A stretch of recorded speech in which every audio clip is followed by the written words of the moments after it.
Tapi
Baik ya, kita mulai perkuliahan kita hari ini ya. Assalamualaikum warahmatullahi wabarakatuh.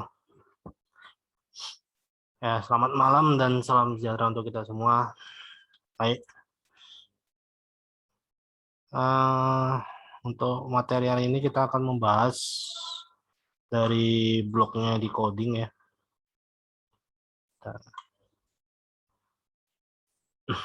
Siap. Nah, jadi ini kalau misalnya kamu mau ngambil sertifikat lokal ya dari perusahaan yang udah memang banyak lah reference project ya terkait apa tentang database juga dan tentang yang lain-lain juga ya, banyak project yang mereka lakukan. Kamu bisa masuk ke decoding ya. Jadi ada dia sebagai penyelenggara dari pengambilan sertifikat lokal ya, banyak sertifikat ya, misalnya kayak AWS lokal ya, Alibaba lokal. Jadi sebelum kita masuk ke sertifikat internasionalnya, kita ambil dulu gitu yang lokal untuk latihan ya.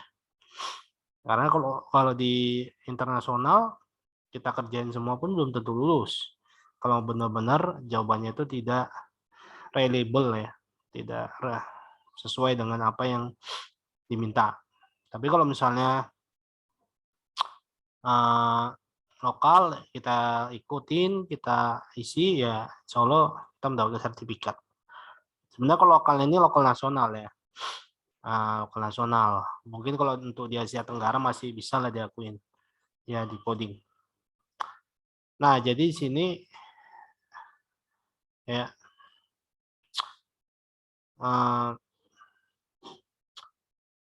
jadi udah basisnya udah tipe database ya. Jadi ceritanya udah bukan apa ya, bukan lokal aja, tapi untuk step dasar ya kita pasti harus tahu yang namanya big data ya, big data ya. Nah, jadi dari big data ini ya banyak yang mau dikerjakan ya.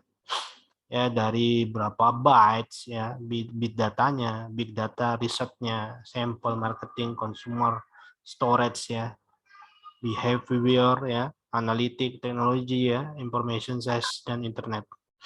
Nah, jadi harus dipikirkan ke depannya ini pasti yang lebih luas ya. Jadi basisnya kembali ke storage. Kenapa cerita big data? Database itu kan kalau misalnya hanya diinputkan atau dimuat ya beberapa untuk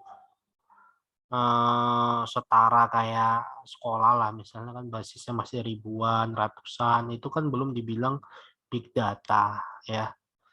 Jadi kalau big data ini basisnya udah ya bisa jutaan ya, bisa juga ya miliaran ya. Kenapa seperti itu ya?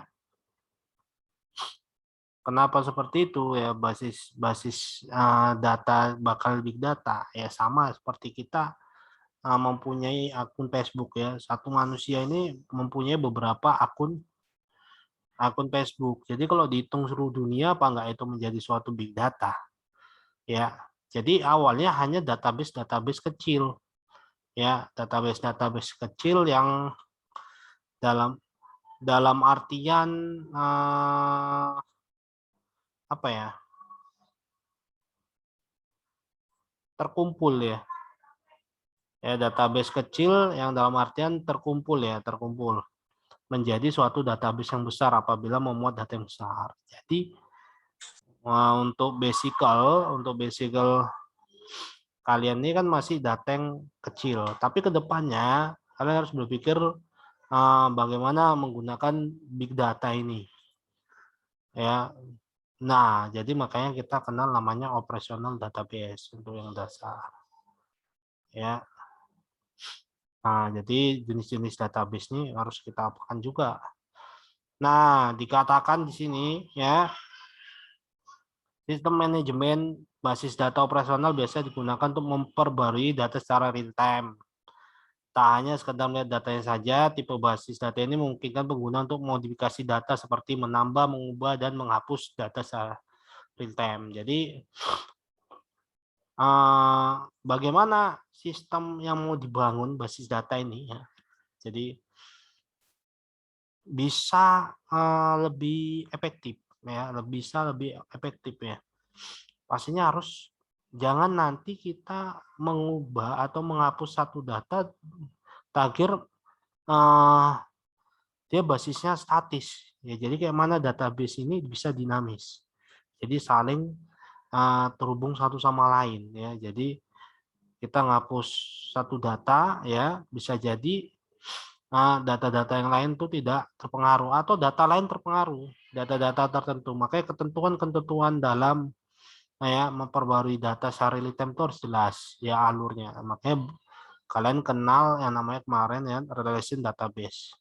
Itu antar tabel ya. Jadi kalau misalnya menggunakan database eksternal yang lain ya, itu basisnya yang lebih besar ya. Pastinya harus melihat kebutuhan juga. Kalau kebutuhannya secara real itu tidak membutuhkan kebutuhan yang lebih besar ya, pastinya database eksternal itu tidak perlu dibutuhkan lagi ya.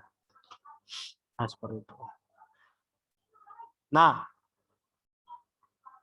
sejak tahun 1990-an, pasar software operasional database sebagian besar dikuasai oleh sistem dari SQL. Nah, ini ya, structure query language. Ya, ini jelas ya. Language ya, saat ini pasar DBMS operasional berkembang secara drastis dengan banyaknya pendatang baru dan lebih inovatif. Selain itu, mereka juga mendukung pertumbuhan penggunaan data tidak terstruktur atau NoSQL dan mesin DBMS NoSQL. Nah, ini dia yang terbaru ya. Database NoSQL biasanya berfokus pada skalabilitas data. Selain itu, ya NoSQL meninggalkan konsistensi data, ya, dengan tidak menyediakan transaksi seperti yang dilakukan pada sistem sebelumnya. Nah, ini dia. Ini berarti kita pelajarin ya.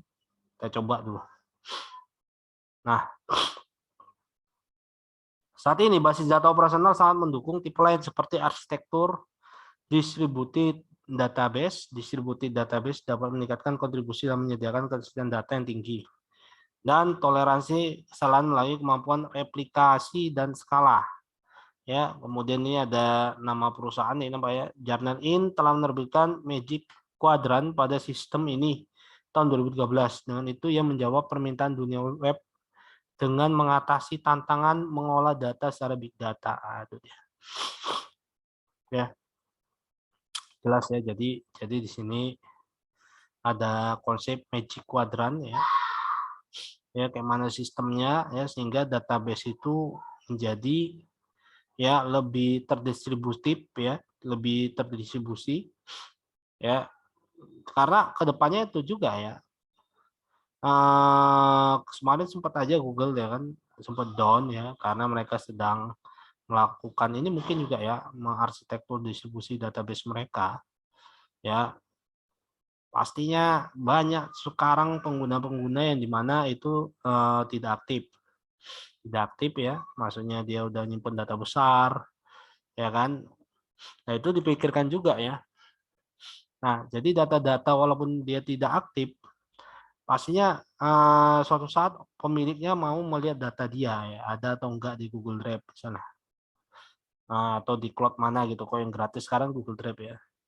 Kalau di awal-awal dulu Dropbox ya, bareng Google Drive, sekarang Dropbox udah kurang. Ya, jadi data-data seperti itu udah dipikirkan mereka juga ya.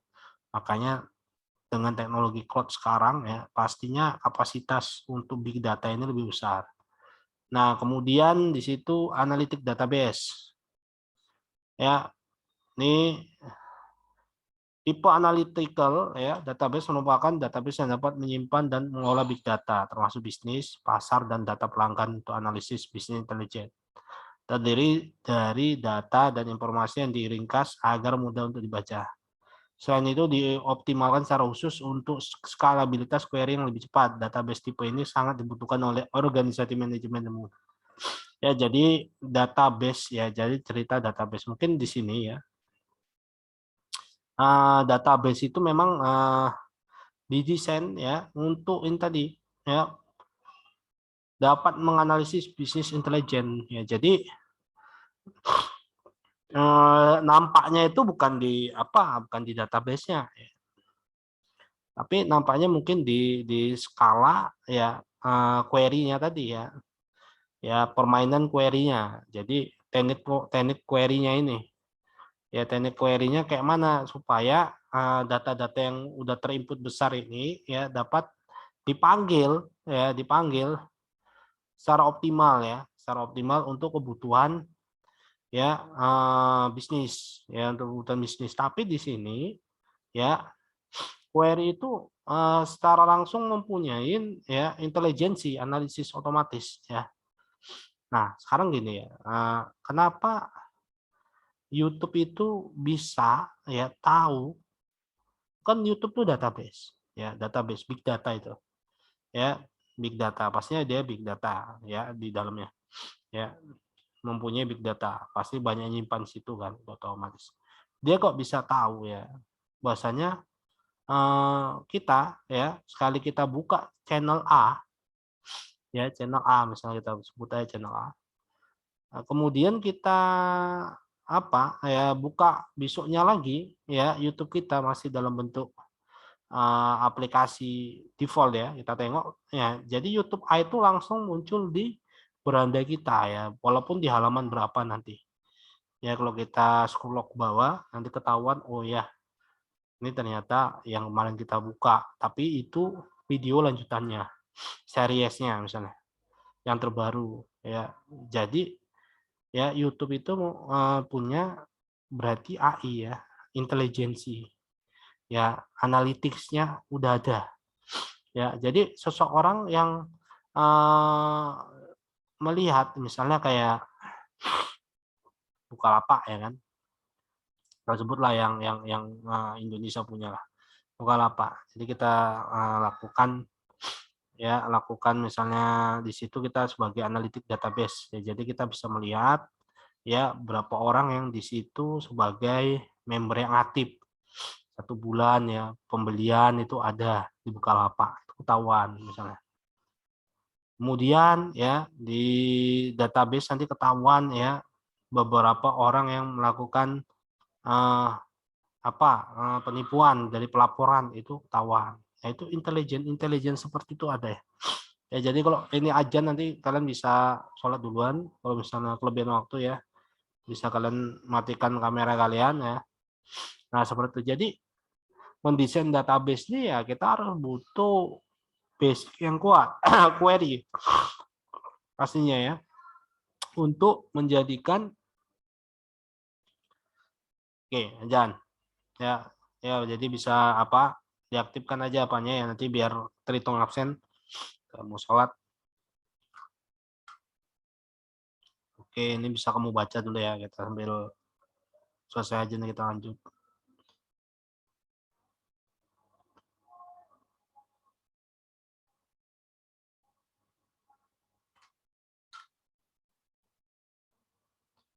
Ini halamannya nanti saya share ke grup kalian ya.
Baik ya. Selanjutnya data warehouse ya, ini yang sering kita lihat dengar ya, the warehouse ya. Jadi ini gambarnya seperti ini ya. Dia sedang sinkron, jadi ini mungkin rack server ya, udah pasti ya. Ini kalau misalnya ini banyak ini pusatnya Jakarta ya kalau di Indonesia. Ya, ada beberapa di kota besar lainnya seperti Bandung ya, Surabaya pun ada ya. Jadi kalau data besar. Jadi kalau misalnya kalian mau melihat seperti ini, Pancabudi pun ada, tapi nggak terlalu besar kalau saya lihat ya. Yang maksudnya nggak terlalu besar, panjang seperti ini. Ya, jadi situ komponennya udah penyimpanan data juga ya. Ini kan rakmun semua nih kan. Ya, jadi ini basisnya pasti harus spesialis yang mempunyai sertifikat. Jadi kedepannya kamu harus pikirkan untuk profesionalisme kalian tuh kemana. Dianggap profesionalisme apabila kalian mempunyai sertifikat internasional. Ya kalau nggak punya sertifikat internasional, tapi kalian harus sudah siap. Kalau kalian punya sertifikat internasional, kalian harus melangkah ke ibu kota. Ya kalau misalnya ke Medan aja itu kecil kali. Ya kecil kali. Ya untuk uangnya kecil, kerjaannya pun banyak. Jadi kalau misalnya yang profesional ya kalian harus melangkah ya. Bisa aja nanti penempatan di Lampung, Bogor ya, banyak lah. Jakarta udah pasti ya. Nah, jadi sini sesuai dengan namanya data warehouse atau DW memiliki tujuan untuk menyimpan data dari waktu ke waktu ya. Data yang tersimpan merupakan database operasional. Ya, basis data pada warehouse bisa menjadi sumber utama dalam mencari informasi yang telah diperiksa, diubah, dan terintegrasi. Nah, ini dia. Ya, jadi dia untuk mencari informasi ya, basis data warehouse. Jadi ketika nanti kamu, dikerjakan di mana? Di warehouse. Jadi kalau di warehouse berarti kalian bagian pusat informasi. Ya, nah misalnya kayak kawan saya dulunya dia warehouse di Trakindo ya, jadi dia bagian pengiriman ya, ataupun dalam artian mencari informasi mana yang mau beli atau enggak alat berat ya, ataupun dipesan ya, pastinya orang-orang yang perpanjangan dari PT Caterpillar ya, misalkan Amerika. Nah jadi perlu ya orang kalau udah, tapi kalau di sini ceritanya basis data itu lebih ke programmernya ya, data warehouse ya. Jadi kita sebagai programmer itu misalnya data warehouse ini mau dibuat seperti apa ya, jadi harus jelas ya. Jadi kita harus tahu yang dikatakan data warehouse itu kayak mana ya. Nah, basis data ini biasanya digunakan oleh para manajer dan end user lainnya yang memiliki izin untuk mengaksesnya. Melalui perkembangannya, data warehouse memberikan fasilitas berupa pembagian data tanpa arsitektur dalam memfasilitasi skala ekstrim ya. Jadi udah jelas ya. Jadi data warehouse ini ya membagikan data tanpa arsitektur. Jadi dia tidak memberikan arsitektur database ini kayak mana, tipe datanya ini kayak mana gitu. Jadi hanya memberikan informasinya aja. Ya, memberikan informasinya aja. Nah, ini ada distributed database ya. Jadi sini gambarnya ada data. Ini mendistribusikan database sudah pasti. Ini dikatakan ada 2 berkas atau lebih serta terletak di situs yang berbeda. Baik di jaringan sama maupun di jaringan yang berbeda sama sekali, yang memiliki fungsi untuk mengelompokkan setiap departemen melalui fungsi divisi. Pada penerapannya, sistem ini digunakan untuk mendistribusikan database melalui workgroup lokal di kantor regional, kantor cabang, serta lokal kerja lainnya yang berkaitan. Database ini bisa mencakup segmen operasional dan user database, dan data yang dihasilkan hanya digunakan oleh pengguna situs itu sendiri. Ya, jadi jelas di sini ya, ini basisnya lokal, workgroup untuk distributif database atau divisi ya suatu perusahaan. Ya, jadi masuknya lokal di sini pun untuk melihat detail distributed database-nya, tapi kalau misalnya apapun bisa kita akses apabila kita diberi hak akses. Ya, kalau enggak ya enggak bisa juga ya. Di sini katakan yang dihasilkan hanya digunakan oleh pengguna situs itu sendiri. Ya.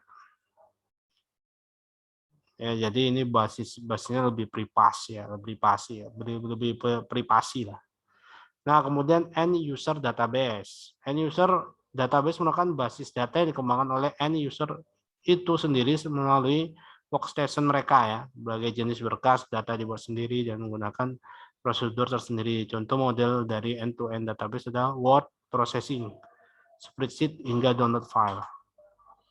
Ya, jadi ini jelas ya. Kalau word processing berarti MS Word, ya, Open Office, ya, spreadsheet ini Excel ya, download file ini pasti jelas ini tergantung misalnya Mozilla kayak mana pembagiannya ya, misalnya mendownload YouTube itu kayak mana ya, itu kan sudah sendiri ya, menggunakan Chrome itu kayak mana downloadingnya, itu menggunakan internet download manager itu kayak mana ya, aplikasi lain itu tergantung ya pengaturan di database mereka.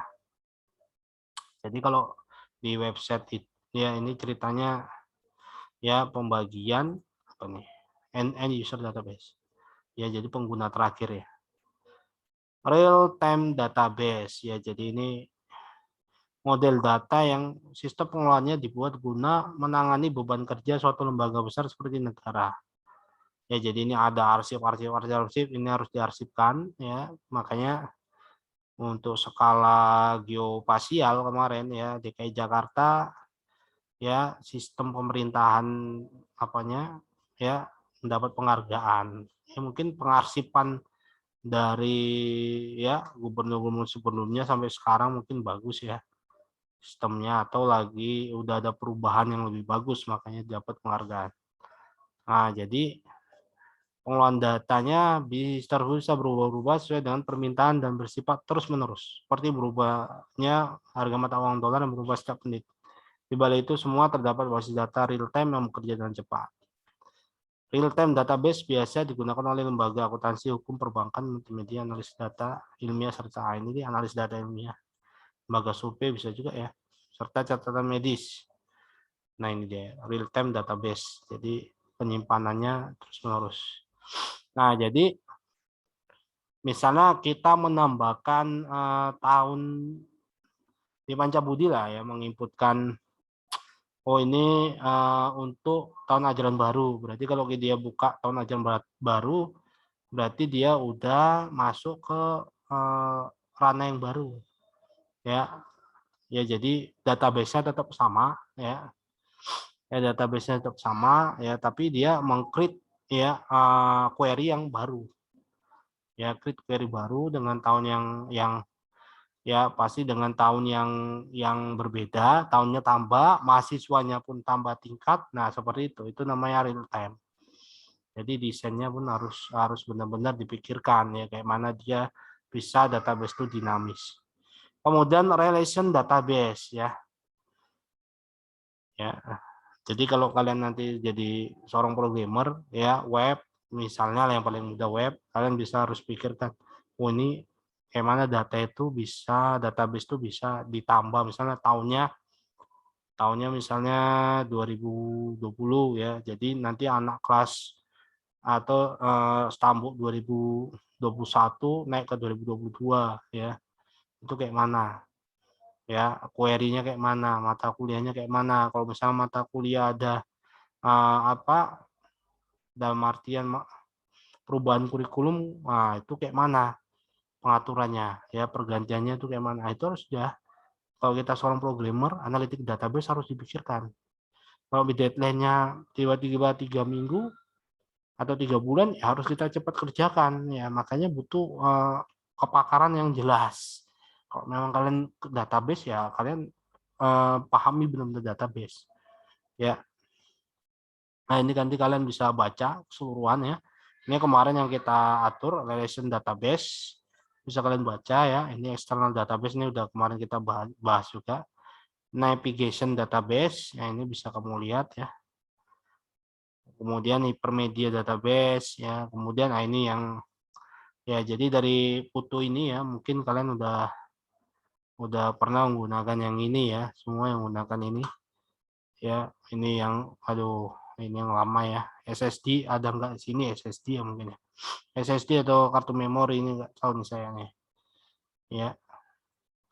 Jadi yang ini semua udah pernah saya pakai ya, udah pernah saya pakai, termasuk yang ini nih, disketnya pun ini disket yang kecil ya, yang besar pun udah pernah saya pakai juga ya. Disket ini udah pernah saya pakai yang besar ya. Jadi kalau disket yang besar itu kok saya masukkan kantong patah ya, jadi disket nggak pernah masuk, harus ada kotak. Jadi kalau nggak pakai kotak, tiba-tiba dibawa gitu aja di dalam tas, kena angin, ya kayak mana ya, 1,44 mega, 1,44 mega berarti kalau dipenuhkan itu cuma 1,30 atau 1,28. Dulu kok punya disket ya, saya tahun 2003 ya, saya nggak salah mengenal komputer ya.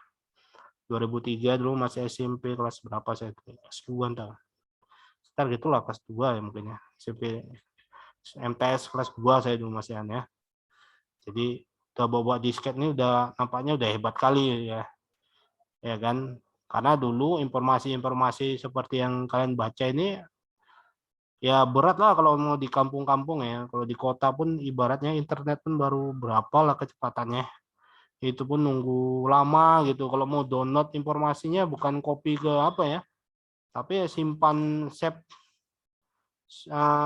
dulu ya, simpan aja, simpan keseluruhan aja ya. Nah, itu penyimpannya melalui, jadi dulu cuma kerjaannya itu ke internet, bukan baca seperti ini ya. Kerjanya ada artikel-artikel yang bagus tentang yang terbaru disimpan ke dalam disket dulu ya. Jadi dulu kalau mau buat disket tuh harus ada 20 biji, 10 biji dalam tas ya. Jadi ya gitulah ya. Jadi perkembangan sekarang ya luar biasa. Jadi kita nyimpan pun dengan kecepatan yang luar biasa ya. Moga-moga teknologi sekarang nggak kena efek badai matahari aja ya kan. Karena akan terjadi di tanggal 30-31 kemarin. Oke, ini bisa kamu baca dokumen oriented database dan seterusnya ya. Ini udah habis nih. Ya. Jadi nggak tahu nih 10 tahun ke depan perkembangan seperti apa lagi ya. Ya kan? Nggak tahu. Nah, ini nanti bisa kamu baca, udah saya share ya ke apa kamu grup ya. Kemudian kita sesi butuh ya untuk apa absensi. Ini belum ada tugas. Jadi kalau tugasnya nggak tahu ya, nanti bisa kabarin lewat WA grup. Oke, on screen keyboard ya. Kita foto. Ya, ada kamera. Udah diaktifkan kamera semua. Ya, yang bisa aktifkan ya tolong diaktifkan. Ya. Nah, satu lagi ya, ada informasi bahasanya untuk ujian akhir semester ya atau UAS itu dilakukan tatap muka. Jadi diharapkan kalau dapat informasinya, ini belum saya bagi ya. Mungkin di grup lain kalian udah dibagi. Ya, saya harapkan kalian ya vaksin ya kalau mau ujian tatap muka. Ya karena semua dosennya saya rasa udah banyak yang vaksin. Oke, diaktifkan kameranya. Kalau belum vaksin itu ada linknya, nanti bisa kamu daftar ya ke Pancabudi. Ya, jadi secepatnya ya sebelum Desember.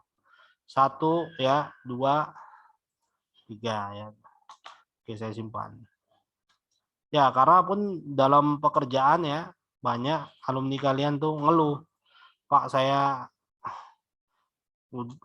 divaksin gitu kan, minta divaksin, tak sertifikat vaksin. Nah, seperti itu. Ini tanggal 1 November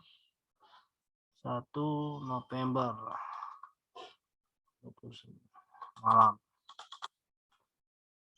Oke, baik, terima kasih atas kehadirannya. Saya sudahin ya perkuliahan kita hari ini. Ya, assalamualaikum warahmatullahi wabarakatuh. Selamat malam dan salam sejahtera untuk kita semua. Waalaikumsalam warahmatullahi wabarakatuh. Waalaikumsalam warahmatullahi wabarakatuh. Malam.